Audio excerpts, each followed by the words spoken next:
Hello, well this week we're looking at warm air being dragged across New Zealand, keeping temperatures pretty high both by day and by night. Rainfall totals generally on the low side, but still a fair bit of moisture around, giving us some fairly cloudy skies. You can see as we start things off, high pressure sits across that far northwestern tip of the country, keeping things relatively settled through there. It's this feed of air coming in all the way from the north and being dragged across us. It keeps hold of a fair bit of moisture in that mix. So we'll find more cloud around these western coasts, and where we have these fronts, there is a little bit more in the way of showery weather not out of the question as we head through the rest of today, but into the night time as well. This area of low pressure developing off the eastern coast will push a little bit more cloud back in towards Canterbury as well, but generally the eastern side is looking drier and warmer as we head through this week. As we go in towards tomorrow for Tuesday, generally the high pressure stays close by. And you'll see there's still more cloud around these western areas. As these next features push up from the south, they will introduce more in the way of wet weather towards parts of Southland, Otago. And some of those showers that come through there could be fairly heavy through the afternoon tomorrow.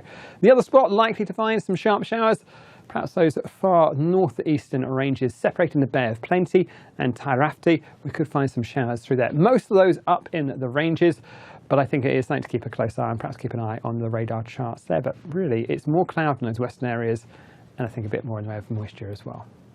On in towards Wednesday, well, the high pressure stays pretty close by. We'll find we still have this feed of moisture coming in from the north and the west. It keeps a bit more cloud around those western areas, but generally totals, or rainfall totals, I should say, on Wednesday, looking at pretty dry. But that warm air sticks with us, and we'll find our temperatures really increasing, especially around these eastern areas, with that Föhn effect really playing an important part in our temperatures as we head in towards Wednesday and Thursday. Temperatures back up to 29, 30 degrees Celsius through parts of Hawke's Bay on Wednesday and Thursday. You can see though, by the time we head into Thursday, a bit more in the way of an active front moves out from the south, a fairly good southerly change, an indication of some cooler air back with us. That rainfall makes its way up the South Island, particularly across those west areas. It weakens away a fair bit in the east, and not much in the way of moisture makes its way towards the east, but we will find that change in our wind direction from those warmer northwesterlies to a cooler south or southwesterly as we head in towards the end of the day on Thursday. So something to watch out for there with that change. You can see as the front moves further northwards, it's squashed by these areas of high pressure. So by the time we head in towards Friday for the North Island, yes, we'll have more cloud through parts of Taranaki, Waitomo, up in towards Taramanui, and perhaps a few showers. But rainfall totals really very low across the North Island. You can see that on this accumulation chart, which runs through to Thursday. If you're looking at any moisture, it's really on those western facing areas. And even here, it's in the form of showers, perhaps even a bit more in the way of like low cloud and drizzle in some of those higher parts. But rainfall totals very much at that low end of the scale. On the South Island, you can see again, there's still not much at all. Makes its way in towards places like Nelson and Blenheim and down through Canterbury. We might find a few showers springing up across those inland parts on Wednesday up towards the Canterbury foothills. But most of our weather will be down south, where we'll find a bit more of active weather arriving in towards parts of Southland and Otago during the daytime tomorrow for Tuesday, but also into Thursday. And also on that western coast, we'll find that rain pushes back through there as well, particularly later on. But really, it's looking like a week which will be marked by our warm temperatures. You can see where that warm air is coming from. These orange colours here showing that air being dragged down and across us from the northwesters, really being with us as we head through Wednesday and for the North Island Thursday as well.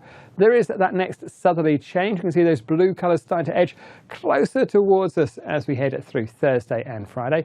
It's not as dramatically cold as it has been, but I think we are going to notice as we head in towards the end of the week, temperatures a little bit cooler, with that peak really perhaps at Wednesday and Thursday. If we take a look at the North Island, you can see there's plenty of dry weather around from, say, Hamilton right the way down towards Palmerston North. Once we head in towards the end of the week for Friday, we'll have more cloud on the North Island, and if you're in those western areas, places like Taranaki or in towards Manawatu, it will be enough cloud to bring a bit of moisture. But check out these temperatures. Not just the daytime highs back to around about 29 degrees Celsius in Hawke's Bay.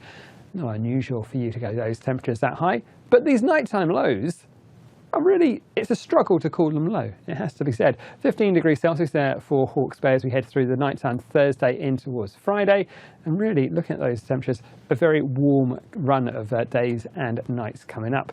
For the Southland, again, those temperatures, particularly on the eastern coast as we head beyond about Tuesday, looking pretty good. Tuesday's still got a bit of an onshore feed of air, so you might find a place like Christchurch your daytime highs around about 20 degrees Celsius.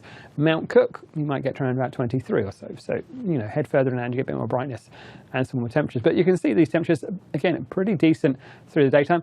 That southerly change comes through Thursday, Friday. And you can see the difference in our temperatures there. Highs of Thursday of 26 degrees Celsius in Ashburton. Next day, 17. Not unpleasant, but not as warm as it will be. And our nighttime temperatures, again, changing from those very warm nights to single figures again as we head towards the end of the week. So I think we have got that southerly change to run through. We'll find some showers making their way northwards. Like I say, perhaps in towards Southland and Otago. But for places like Ashburton, most of Canterbury, these fronts are going to really weaken away as they get further northwards. So we might find a few spots of drizzle around parts of Canterbury on Tuesday. But rainfall totals up through there, really very low through the next 2 days. In towards next week, so Saturday, the high pressure still with us, those orange and whites through there. You can see the next area of low pressure forming off that eastern coast of Australia, pushes up towards the southern flank of the high pressure, but doesn't make much headway further north. We start to find a bit more in the way of active weather pushing in from the Southern Ocean, those fronts moving across us. So we start to find the high breaking down towards the middle part of next week. Some cooler air back with us and a bit more in the way of unsettled weather. But through most of this week, especially across those eastern areas, it generally stays pretty dry. And it stays very warm indeed. As always, you can find the latest forecasts over at metservice.com.